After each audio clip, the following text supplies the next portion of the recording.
এটা হলো বন্ধুরা, এটা হলো জেলেরা মাছ ধরে নিয়ে চলে গেছে। আর এই যে ছোট ছোট মাছ এমনই শহরে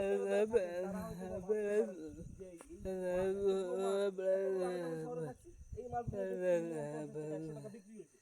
এখন আমি ধরে আমি কিন্তু গ্রামের ছেলে, মাছ ধরতে পারি, কিন্তু মাছের সমস্যা হচ্ছে একটাই, আমি আসলে ফালাই। এই দেখেন, এই চলে গেল না, এই দেখেন, এটা হচ্ছে টিংরা মাছ, এটাকে বলে টেংরা মাছ। এটা বলবেন যে মরা টিংরা দেখাচ্ছেন, মরা টিংরা না ভাই, এটা জ্যান্ত মাছ দেখা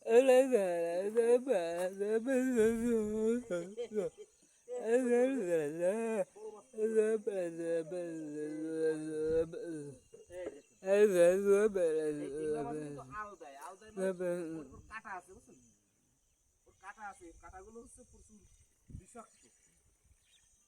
এই দেখেন